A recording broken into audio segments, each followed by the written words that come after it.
1,00,000 మంది శివభక్తులతో కలిసి మహారుద్రాక్ష పూజలో పాల్గొనండి. వెంటనే కాల్ చేసి మీ పేరును నమోదు చేసుకోండి.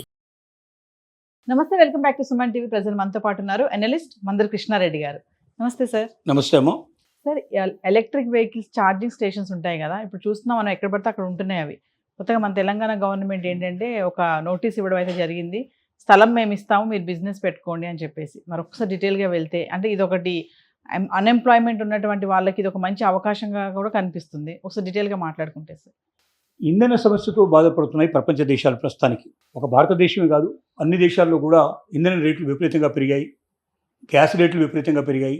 సహజంగా వెహికల్స్కు వాడేటువంటి వాటిల్లో పెట్రోలు, డీజిలు, గ్యాసు, సిఎన్జి వాడతారు. దాంతోపాటుగా ఎలక్ట్రికల్ వెహికల్స్ అనేవి ఎప్పటి నుంచో చాలా ఏళ్ళ నుంచి మనికలో ఉన్నాయి. బ్యాటరీతో నడిచేటువంటివి, బ్యాటరీని ఛార్జ్ చేసుకుంటే ఆటోమేటిక్గా వెళతాయి. దీంట్లో దూర ప్రయాణాలకు వెళ్ళడానికి కూడా ఇప్పుడు 500 కిలోమీటర్లు కూడా నాన్ స్టాప్గా వెళ్ళడానికి వీలుగా కూడా తయారు చేసిన బ్యాటరీస్ వస్తున్నాయి. 5 నిమిషాల్లో బ్యాటరీ ఛార్జింగ్ అయ్యేటువంటి అవకాశాలు కూడా ఉన్నాయి. అవి ఎక్కువగా లారీలు, బస్సులు, పెద్ద పెద్ద హెవీ వెహికల్స్కు వాటిని వాడేందుకు ప్రయత్నం చేస్తూ ఉన్నారు. కంపేర్ విత్ ది ఇవాళ ఉన్నటువంటి డీజిల్ కానీ, పెట్రోల్ కానీ, గ్యాస్ కానీ దీంతో కంపేర్ చేసుకుంటే చాలా చౌకలో ఎలక్ట్రిక్ వెహికల్ మనకు ప్రయాణానికి, అంటే తక్కువ ఖర్చులో మనం దాన్ని వాడుకోవడానికి అవకాశం ఉంది. అయితే డెన్మార్క్ లాంటి, నార్వే లాంటి దేశాల లోపల 80%, 90% ఎలక్ట్రికల్ వెహికల్స్ వాడటం ఎప్పటి నుంచో ప్రారంభించారు. మన దగ్గర 10% కన్నా ఇంతవరకు దాటలేదు. కొన్ని చోట్ల 5% నుంచి 10% మధ్యలో ఉన్నాయి. అంటే ఇంకా 90% మన దగ్గర ఎలక్ట్రికల్ వెహికల్స్ రాలేదు. ఎలక్ట్రికల్ వెహికల్స్ రావడం వల్ల ఇంకొక లాభం ఏమిటంటే వాతావరణ కాలుష్యాన్ని పూర్తిగా ఆపేస్తాయి. రోజు మనం 2 వీలర్ కావచ్చు, 3 వీలర్ కావచ్చు, 4 వీలర్ కావచ్చు, హెవీ వెహికల్ కావచ్చు, ఈ విడిచేటువంటి మొత్తం కార్బన్ డైఆక్సైడ్ ఏదైతే ఉందో ఇది టోటల్గా పర్యావరణాన్ని నాశనం చేసి పారేస్తుంది. మనం అదే గాలి మళ్ళీ పీల్చుకుంటున్నాం. తద్వారా రోగాలు విపరీతంగా వస్తున్నాయి. ఓజోన్ పొరకు తగిలి దాన్ని విచ్ఛిన్నం చేస్తే మొత్తం వాతావరణం అంతా కూడా నాశనం అయిపోయే పరిస్థితి ఏర్పడుతుంది. ఇలాంటి సిచ్యువేషన్స్లో కూడా ఎందుకు ఈ ఇంధనాన్ని వాడుతున్నారు అంటే ఇది సులభంగా తయారు చేయొచ్చు, సులభంగా వస్తున్న ఉద్దేశంతో చేస్తున్నారు. ఏది పెట్రోల్ కానీ, డీజిల్ కానీ ఇట్లాంటి వాటిని ప్రాసెసింగ్ చేయడం వల్ల. రెండోది, ప్రభుత్వానికి ఏమవుతుందంటే కోటానుకు లక్షల కోట్ల రూపాయలు లాభం వస్తుంది. ఒక్క సంవత్సరానికి ఇంధనం మీద కేంద్ర ప్రభుత్వానికి వచ్చేటువంటి డబ్బు 3 లక్షల నుంచి 5 లక్షల రూపాయల 5 లక్షల కోట్లు సంపాదించగలుగుతుంది. రాష్ట్రాలు కూడా ఒక్క రోజుకి సుమారు 750 నుంచి 1000 కోట్లు ఒక రోజుకు నష్టం. ఒకవేళ ఏది ₹1 తగ్గిస్తే, అంటే వీళ్ళు మొత్తం దీని మీద 30%, 20 నుంచి 30% దాకా ట్యాక్సెస్ ఉన్నాయి దీంట్లో, కేంద్ర ప్రభుత్వం, రాష్ట్ర ప్రభుత్వం కలిపి. అంటే లక్షల కోట్ల రూపాయలు ప్రతి సంవత్సరం ఆదాయం వస్తుందనే ఉద్దేశంతో సెంట్రల్ గవర్నమెంటు, వేల కోట్ల ఆదాయం వస్తుందని రాష్ట్ర ప్రభుత్వాలు దీన్ని ప్రోత్సహించుకుంటూ, పొల్యూషన్ వస్తుందని తెలుసు, ఆ పొల్యూషన్ వల్ల రోగాలు పెరుగుతాయని తెలుసు, రేపు వాతావరణం కాలుష్యం అయిపోతుందని తెలుసు, తద్వారా మొత్తం రాష్ట్రాన్ని భద్రతకే పూర్తిగా నష్టం వస్తుందని తెలుసు, భవిష్యత్తు తరాలు నాశనం అవుతాయని కూడా తెలుసు. అయినప్పటికీ దీన్ని వాడుతున్నారు.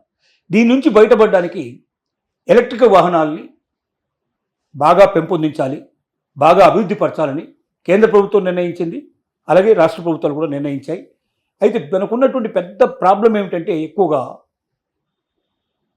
ఛార్జింగ్ స్టేషన్స్ లేకపోవడం. ఇంటి దగ్గర మనం ఛార్జింగ్ పెట్టుకున్నాం. ఇప్పుడు 2 వీలర్ అయితే 60 కిలోమీటర్లు, 70 కిలోమీటర్లు, 100 కిలోమీటర్లకు ఇచ్చేటు మ్యాక్సిమం 200 కిలోమీటర్స్ కూడా కొన్ని వస్తున్నాయి, ఇప్పుడు వస్తున్నాయి. అలాగే కార్ లాంటివి, హెవీ వెహికల్స్ అయితే దూరం ప్రయాణం వెళ్ళాల్సి వస్తుంది. దూర ప్రయాణం వెళ్ళినప్పుడు మధ్యలో ఛార్జింగ్ అయిపోయే పరిస్థితి ఏర్పడితే ఛార్జింగ్ పెట్టుకోవడం స్టేషన్ ఎక్కడ పడితే అక్కడ, ఇప్పుడు పెట్రోల్ ఎక్కడైతే అక్కడ కొట్టించుకోవడానికి వీలుగా ఉంది కాబట్టి ఎంత దూరమైన వెహికల్ వెళ్ళడానికి అవకాశం ఉంది.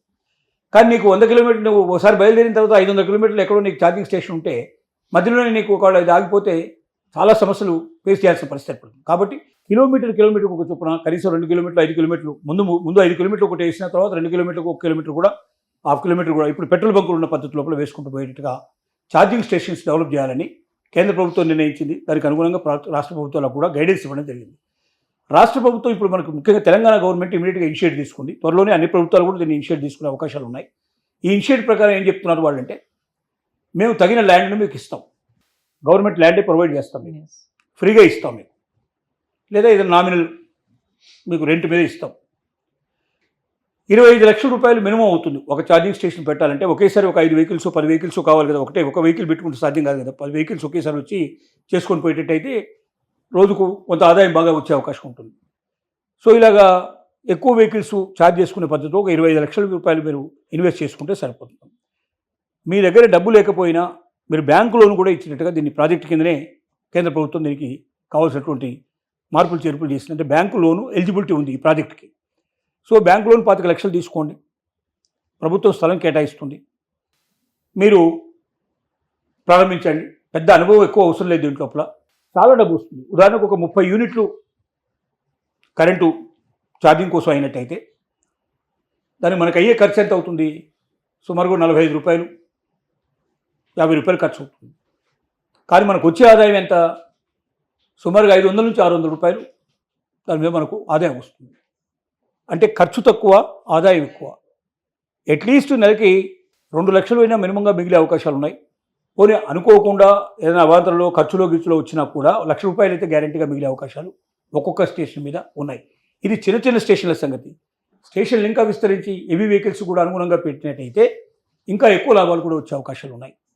కాబట్టి తెలంగాణ నిరుద్యోగులంతా కూడా ఆలోచన చేసి ఇది మంచి వ్యాపారం, దీంట్లో నష్టాలు రావు, భవిష్యత్తు అంతా ఎలక్ట్రికల్ వెహికల్స్కే ఉంది.